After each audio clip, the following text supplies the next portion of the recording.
There were various definitions that were put in by different economists, and you come across more popular definitions. Of the two popular definitions that I cover here is one given by Samuelson, Paul Samuelson, where he looks at economics as a study of men and society. So he's very clear, he picks it up from Marshall. He talks about economics being a social science. So he says that it is a study of men and society. Men in society, what they are involved in, they have to make a choice. They have to see to it that they employ their scarce productive resources that have got alternative uses to produce goods and services or to produce commodities that can be consumed not only in the present time, but also you have enough for the future generation. So that's how Samuelson he speaks about the growth aspect of economics. So he says not only your present consumption has to be satisfied or fulfilled, but the future generation needs also has to be taken care of. So that gives a growth angle to the definition of economics. Jacob Weiner's definition is taken as to be complete in itself because he put it down in few words and in a succinct form. He happened to speak about economics as being a social science concerned with the proper use and allocation of resources for the achievement and maintenance of growth with stability. So all the three fundamental problems or the central problems that an economy faces, all those three central problems gets covered by Weiner in his definition. He speaks about economics being a science, social science, and concerned with the proper use. So you're not only going to talk about allocation, but you're also going to see to it that there is a proper use. Fine. So fuller employment for what you are going to have a look at that the resources are getting utilized in their proper way just because you would like to achieve and maintain growth along with stability. So once achieving of a growth is not sufficient, you have to see to it that it continues to remain stable and you continue to progress. Moving ahead to the modern approach to economics now. The modern approach to economics, this modern approach, under it, Ragnar Frisker, he was the first to use micro and macro in 1933. So, in the traditional approach to economics, you get to have various definitions given by economists getting classified into two parts. But in the modern approach to economics, we have the classification being done of economics in terms of micro and macro. And who was the first one to coin this term, micro and macro? It was Ragnar Frisk who used these two terms in 1933. Picking up what microeconomics is a study of an individual unit. Right? So you talk about an individual unit here. And that unit, as I said, can be an individual, it can be a family, right? That unit can be a society also. But micro means something which is small. It is derived from a Greek word micros, which means something small. So microeconomics is going to talk about an individual unit. Rather than not talking about collective unit, it is something to deal with the individual unit. It proceeds from an individual to a narrowly defined group. So it's like, let's say, if you demand for an orange, that would come under microeconomics. One orange being demanded by you or being bought by you will be coming under microeconomics. Let's say you ask for the basket of oranges, fine. So if you are asking for a basket of oranges, that too will also come under the scope of microeconomics. Since you are proceeding from an individual to a narrowly defined group. So the group remains the same. The group remains the same in a way that you are asking for that same commodity.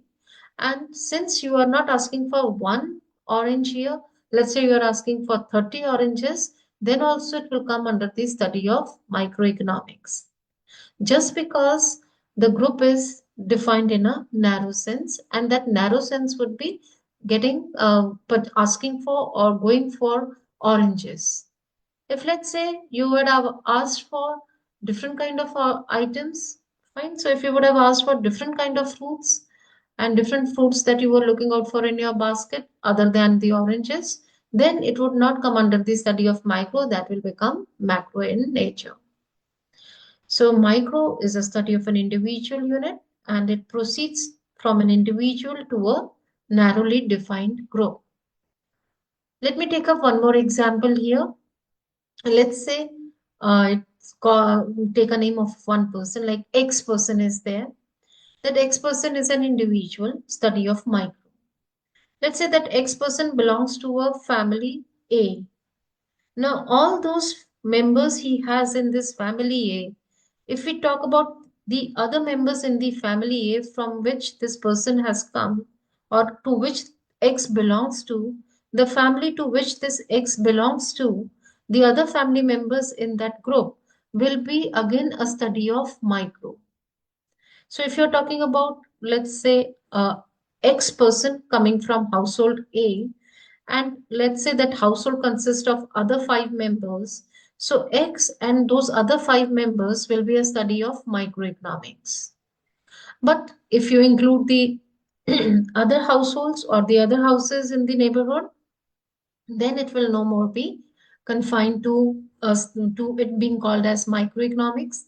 It will move from an individual to a macro level then, or from an individual to a narrowly defined group, it will move to a macro level. Microeconomics deals with the allocation of resources. That's because every individual faces this problem, and therefore you get to see micro covers the allocation of resources. It also talks about the efficiency in the allocation of resources. So microeconomics deals with the allocation and the efficiency in that allocation. That efficiency can be technical and economic, that is technical efficiency and economic efficiency. Technical efficiency means that the given output is given to you. Fine, you are told that you have to make 15 units or 15 chairs, and how you're going to make those 15 chairs. So you have been given that output. If you have been asked to make 15 chairs, but obviously you will try to see to it that you use less or minimum number of inputs. So you will try to economize on the use of inputs if output is given to you. So technical has two parts to it. One is either the output is given to you and you try to economize in the use of your inputs, or it can be that the inputs are given to you. You are told that you have, let's say, this much amount of wood, this much amount of nails, or this much amount of paint, or something like to do with the making of the chair. So all those resources, the inputs are given to you, or labor is given to you, everything is given to you. Now you have to kind of see to it that with that given amount of inputs that you have, how you are going to make maximum output. So technical has two parts to it. One is you economize on using of your inputs if the output is given to you. Something which is told to me that I have to make 15 chairs here. So 15 chairs comes out with by using less number of inputs.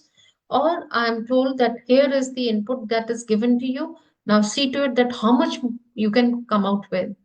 Fine. So that is technical.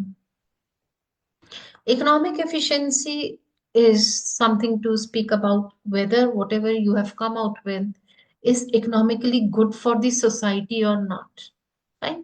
So it is not necessary that technically, if you have been efficient in the allocation of resources, the technical efficiency in your resource allocation achieves the purpose in economic sense too. So in economic efficiency, if I say economic efficiency will be achieved when you end up producing something which is wanted the most by the society. So if people are asking for, let's say, bread in larger number and you end up producing guns, even no matter you may have been technically the best in your utilization of your resources, but since it cannot satisfy the requirement of the people who are asking for bread in larger number, then your product or good will not be termed as economically efficient. I think it's enough for this session today. Thank you.